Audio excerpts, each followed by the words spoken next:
Hello दोस्तों, मैं संदीप आप सबका अपने YouTube चैनल ज्ञान आरबीएल में स्वागत करता हूं। देखिए, आज हमारी ये चौथी क्लास है कॉन्स्टिट्यूशन की। ठीक है, देखिए हमने एक प्लेलिस्ट भी अलग से बना दिया है। अगर आप पहली बार जुड़ रहे हैं तो आप उस प्लेलिस्ट पे जा करके आराम से पढ़ सकते हैं। ठीक, हम सारी सारी वीडियो जो भी हैं हम वहीं पर लगा देंगे। और आपको बता दें हम जल्द ही दोस्तों एक संविधान का क्या हम मॉक टेस्ट भी रेगुलर लेकर के आएंगे टॉप 20 क्वेश्चंस की। ठीक है, तो आप हमारे बने रहिएगा हमारे चैनल के साथ। ठीक है, तो आपको बता दें कि आज हमारी चौथी क्लास है। देखिए हमने बहुत कुछ देख लिया है 3 क्लास में। देखिए हमारा क्या सिस्टम है कि हम 10 से 15 मिनट का वीडियो बनाते हैं जिसमें जो भी इंपॉर्टेंट होता है वही सब लेकर के आ जाते हैं। हम फालतू किसी का ना कमेंट देखते हैं, ठीक, कमेंट देख भी नहीं सकते और ना ही फालतू की बातें करते। ठीक है, तो कहने का मतलब क्या है, जो चीज़ मिलता है आपको, अगर आपने 15 मिनट खर्च किए हैं तो 15 मिनट कहीं ना कहीं आप कुछ सीखना ही है आपको। ठीक है, तो चलिए शुरू करते हैं आज की क्लास। देखिए हमने बहुत कुछ देख लिया। आज हम देखने वाले हैं कांग्रेस की विशेषज्ञ समिति।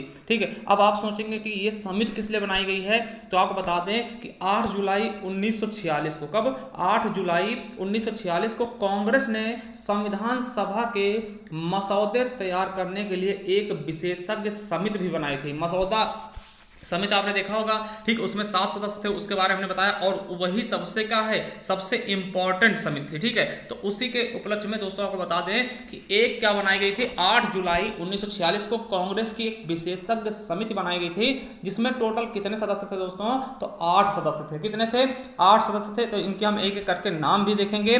पहले देखिए मेन कौन थे, तो जवाहरलाल नेहरू, आपको इनके बारे में पता है, प्रथम प्रधानमंत्री बने थे। दूसरे हैं के.एम. मुंशी, क्या, के.एम. मुंशी। तीसरे हैं के.टी. सेठ और चौथे हैं हुमायूं कबीर, क्या, हुमायूं कबीर। पांचवें हैं एम. आसफ अली, ठीक है, और छठे कौन थे, एन. गोपाल स्वामी अयंगर। सातवें थे डी.आर. गॉडगिल, क्या, डी.आर. गॉडगिल बहुत ही बुद्धिमान थे दोस्तों। और आठवें थे के. संथानम। ठीक है, इनके नाम से समिति आपने देखा होगा, के. संथानम जी। कितने हो गए, 8 हो गए। ठीक है, तो 8 लोग ये इस समिति में शामिल। अब देखिए थोड़ी चीज और देख लेंगे इसमें। देखिए बाद में सभापति, जो सभापति हैं दोस्तों, उनके प्रस्ताव पर कृष्ण कृपलानी को भी समिति के सदस्य एवं संयोजक के रूप में सहयोजिता या शामिल किया गया था। मतलब बाद में किसको और शामिल कर लिया गया था, कृष्ण कृपलानी जी को। ठीक, तो 9 सदस्य हो गए थे बाद में। अब देखिए इस समिति की कितनी, 2 बैठकें हुई थी, क्या, 2 बैठकें हुई थी। देखिए ज्यादा इंपॉर्टेंट है नहीं, फिर भी हम देखते हुए चलेंगे कि कोई चीज मतलब कि छूट ना सके। ठीक है, तो 2 बैठकें होती हैं। आपको बता दें कि जो पहली बैठक होती है 20 से 22 जुलाई 1946 तक होती है। ठीक है, 20 से 22 के बीच में होती है। ठीक, कहां पर होती है, तो दिल्ली में।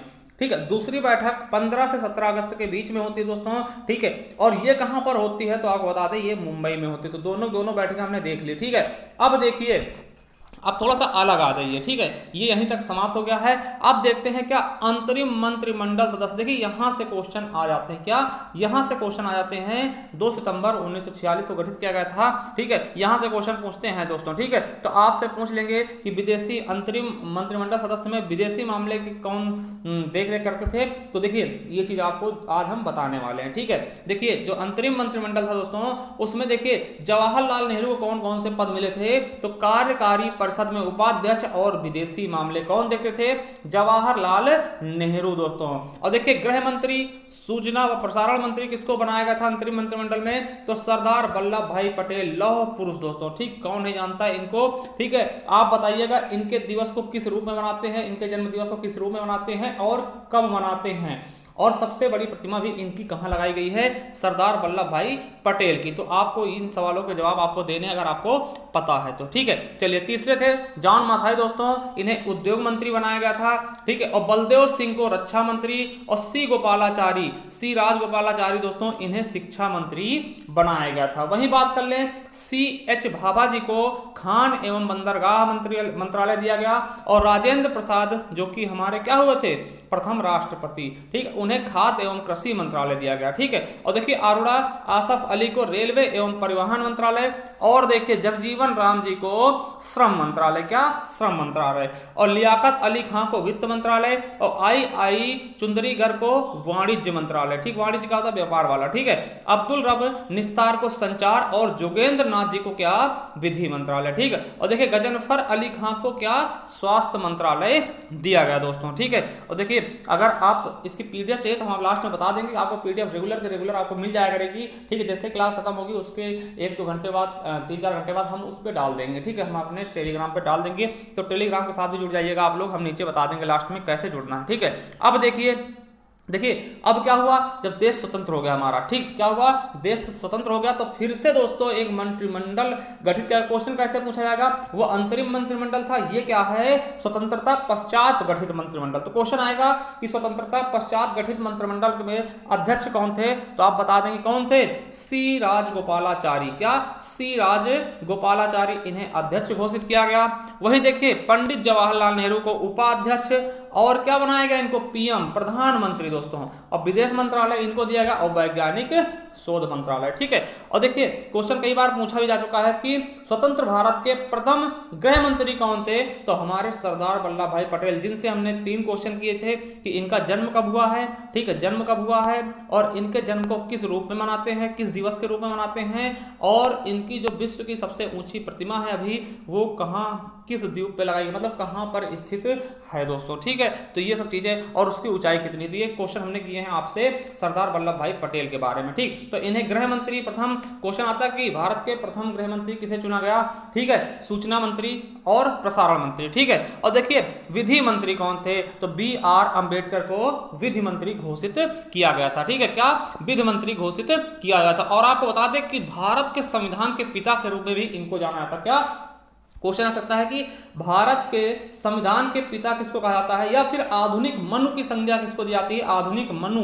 मनु कौन थे दोस्तों, ठीक है। तो आधुनिक मनु के नाम से किसको जाना जाता है, तो ये भी आप याद रखेंगे, किसको, ये दोनों के दोनों BR अंबेडकर जी को कहा जाता है, ठीक है। तो ये दोनों चीजें आप याद रखेंगे बिल्कुल अच्छे से, कोई दिक्कत वाली बात नहीं है, ठीक है। चलिए अगले हैं कि रक्षा मंत्री। देखिए रक्षा मंत्री बलदेव सिंह, बल है तभी तो रक्षा करेंगे, ठीक है। तो याद रखेंगे रक्षा मंत्री कौन हो गए, बलदेव सिंह, ठीक है। डॉक्टर राजेंद्र प्रसाद जी क्या थे, खाद्य एवं कृषि मंत्री, जो कि राष्ट्रपति बने थे ना, तो खाद्य एवं कृषि मंत्री। और मौलाना अबुल कलाम शिक्षा मंत्री, देखिए इन्हीं के जन्म दिवस पर शिक्षा दिवस मनाया जाता है, शिक्षा दिवस, ठीक है। ये क्वेश्चन आपके यूपी पुलिस में पूछा गया था कि शिक्षा दिवस कब मनाया जाता है, तो मौलाना अबुल कलाम के जन्म दिवस पर। तो अब इनके बारे में भी आपको बताना है कि शिक्षा दिवस कब मनाया था, इनका जन्म कब हुआ था, तो इसीलिए इनके दिवस को शिक्षा दिवस के रूप में मनाते हैं, क्योंकि ये पहले शिक्षा मंत्री थे।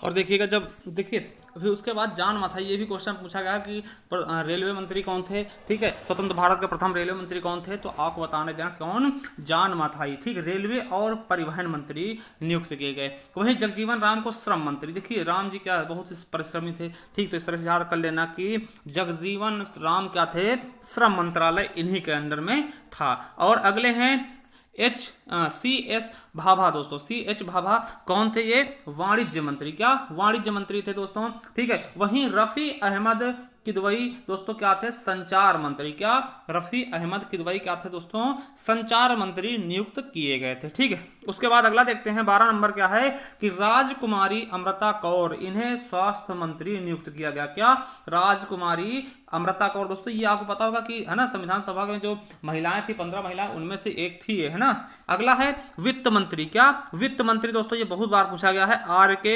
षणमुख चेट्टी दोस्तों, ये कौन है, वित्त मंत्री है, ठीक, प्रथम वित्त मंत्री स्वतंत्र भारत के, ठीक। अगला देखते हैं डॉक्टर श्यामा प्रसाद मुखर्जी, इन्हें उद्योग और आपूर्ति मंत्री बनाया गया था, ठीक है। नेक्स्ट है और आखिरी है क्या है, NB गॉडगिल, इन्हें खाद्यान्न व फिर ऊर्जा मंत्री बनाया गया था दोस्तों, ठीक है। तो ये चीज आपने देख लिया होगा।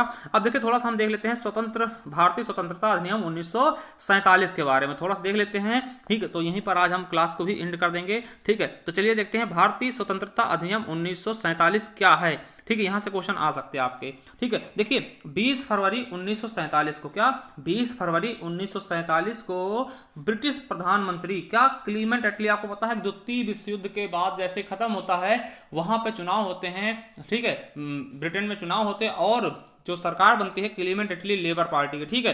तो उन्होंने घोषणा की कि 30 जून 1947 को भारत में ब्रिटिश शासन समाप्त कर दिया जाएगा, यानी जो ब्रिटिश का अधिकार था हमारे भारत पर उसको कब 30 जून 1947 को समाप्त कर दिया जाएगा, ठीक है। उसको मतलब कि हटा दिया जाएगा, भारत अब गुलाम नहीं रहेगा, ठीक है। कहने का मतलब ये है। अब देखिए इस घोषणा पर मुस्लिम लीग ने आंदोलन किया और भारत के विभाजन की बात कर दी। देखिए भाई मुस्लिम जो लीग थी दोस्तों, ठीक है, आपको पता है उसने क्या कर आंदोलन कर दिया, भैया अगर भारत मतलब कि स्वतंत्र हो रहा है तो हम एक अलग देश लेंगे, ठीक, हम अलग रहेंगे, हम इसमें नहीं रहेंगे दोस्तों, ठीक है, आपको पता होना चाहिए, ठीक। तब क्या हुआ कि देखिए 3 जून 1947 को माउंटबेटन ने विभाजन की योजना पेश की। क्या विभाजन की योजना पेश की थी? उसे ही माउंटबेटन योजना कहते हैं। आपको पता है कि माउंटबेटन ने विभाजन की योजना पेश की थी, ठीक है, भारत को अलग, पाकिस्तान को अलग किया था, ठीक। तो इसे ही क्या बोलते हैं? माउंटबेटन योजना, ठीक है। तथा इस योजना को कांग्रेस व मुस्लिम लीग दोनों ने स्वीकार कर लिया था, क्योंकि दोनों को प्रधानमंत्री बनना था, दोनों को अलग अलग देश चाहिए थे, ठीक। इसीलिए दोनों क्या हो गए? सहमत हो गए, भैया अब तो हमारा देश अलग अलग हो गया है, ठीक है। तो ये चीज आप समझ जाएंगे। देखिए इस प्रकार भारतीय स्वतंत्रता अधिनियम 1947 बनाकर उसे लागू कर दिया गया, ठीक है। आपको पता होगा कि 3 शर्तें रखी गई थी कि कोई जो चाहता है दोस्तों कहाँ रह सकता है, पाकिस्तान में मिल सकता है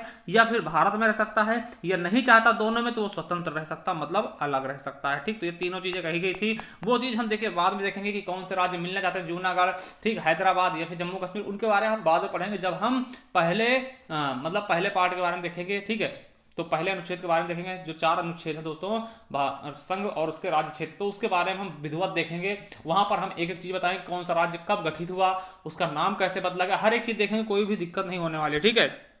तो आज की क्लास यहीं तक दोस्तों। और आपको बता दें कि अगर इसकी रेगुलर पीडीएफ आपको चाहिए तो आप हमारा टेलीग्राम चैनल से जुड़ सकते हैं। टेलीग्राम चैनल पर जाकर आप ये सर्च कीजिएगा ज्ञान आरबीएल ऑफिशियल। देखिए हमने उसका नाम चेंज करके ऑफिशियल कर दिया गया है, जिससे क्या हो कि आप लोगों को प्रॉब्लम ना हो। यही लोगो मिल जाएगा, आप उसे ज्वाइन कर सकते हैं, ठीक है। और उस पर बहुत सारी पीडीएफ पहले से ही पड़ी हुई है, ठीक है। चाहे जो क्लास हमने पढ़ाई है उनकी पीडीएफ वहाँ मिल जाएंगी, बहुत सारी पीडीएफ मिल जाएंगी, तो आप उसे ज्वाइन कर लीजिएगा। और आपको बता दें कि आप हमारे चैनल के साथ बने रहिएगा।